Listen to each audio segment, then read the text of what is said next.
हो गए हैं, सॉरी ले जाओ, आपका बाप मरने वाला है। उधर माँ रो रही है, उधर पत्नी रो रही है, उधर बच्चा रो रहा है, लेकिन दूसरे बेड पर वो सुन रहा था। और उसी समय दूसरे व्यक्ति ने कहा, कहता कि यार क्या हो गया, तू रो क्यों रहा है? उसने कहा डॉक्टर ने कह दिया कि अब तू नहीं बचेगा। और कह रहा तूने विश्वास कर लिया? कहता तू क्यों नहीं रो रहा? कहता मेरे bless you all of you, मेरे फ्रेंड्स, मेरे भाई, मेरे बुजुर्ग, कैसे हैं आप सब? मैं जानता हूँ परमेश्वर आपको देख रहे हैं और आप परमेश्वर की निगरानी में।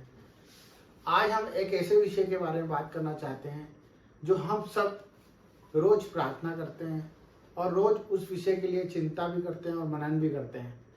बाकी वो विषय है हमारे जीवन का आने वाला कल, जिसके बारे में हम ये सोचते रहते हैं कि कल हम क्या करेंगे और कल हमारा क्या होगा, कल हमारे बच्चे स्कूल जाएंगे कि नहीं जाएंगे, कल हमारे जिंदगी में कुछ खुशियाँ आएगी कि नहीं आएगी, कल हमारे जीवन में जो हम चाहते हैं वो पूरा होगा कि नहीं होगा, हमारी सेहत कल कैसी रहेगी और हमारा परिवार सुरक्षित रहेगा कि नहीं रहेगा।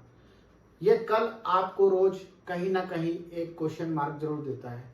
मैं जानता हूँ कि जो परमेश्वर को जानते हैं वो ऐसी बात कभी नहीं करते और ना ही ऐसा सोचते हैं, पर शैतान हमारे चारों ओर है।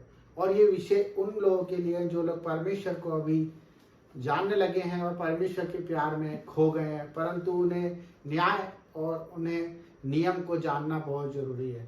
क्योंकि कल परमेश्वर ने हमारे लिए क्या रखा है, अगर हम इसको जान गए तो शायद हम कल की चिंता करना बंद कर देंगे। जिस तरह परमेश्वर का वचन कहता है कि कल की चिंता ना कर, कल की चिंता आप खुद के लिए कर लेगा, आज के लिए आज का दुख बहुत काफी है।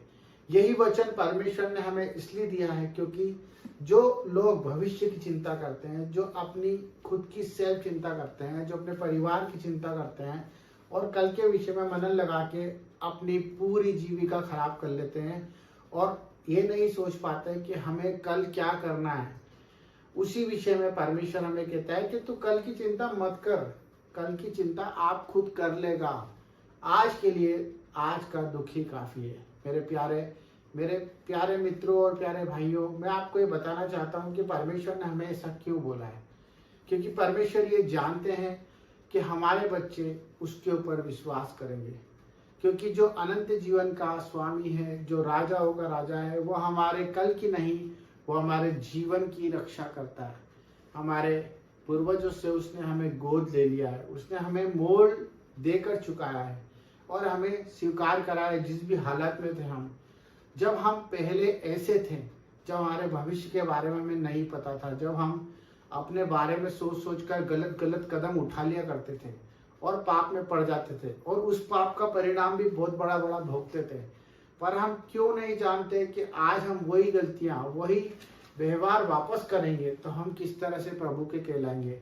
जिस तरह से परमेश्वर ने हम पर दया रखी, अगर आप उस दया को जानना चाहें तो हम कैसे अपने आप को जान सकते हैं, कैसे जान सकते हैं और कैसे जान सकते हैं। ये वही वचन है जो परमेश्वर का हमें सिखा रहा है कि तुम कल की चिंता मत करो।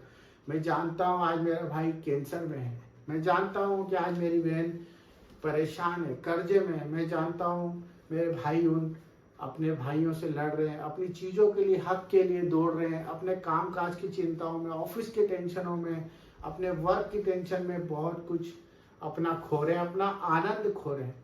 मेरे भाई बहनों, ये विषय परमेश्वर ने हमें इसलिए दिया कि जब हम इस चीज़ को छोटा करेंगे, अपने कामों को अनुशासन से करेंगे, नियम से करेंगे और अपने मुख पर सच रखेंगे, हमसे जो होता है हम उसी को करें, हमारी आंखें जितना देखती हैं हम उसी को अपना काम का सोता बनाया, उतना ही चले जितना हम चल सकते हैं।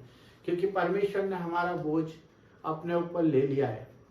व्यर्थ चिंता ना करें, हमें चिंता करने की कोई जरूरत नहीं है, क्योंकि परमेश्वर ने क्रूस पर अपनी जान दी, अपने इकलौते पुत्र को हमारे लिए इसलिए दिया कि हम नाश ना हो और हम विजय के जुलूस में चले और परमेश्वर की महिमा को देखें।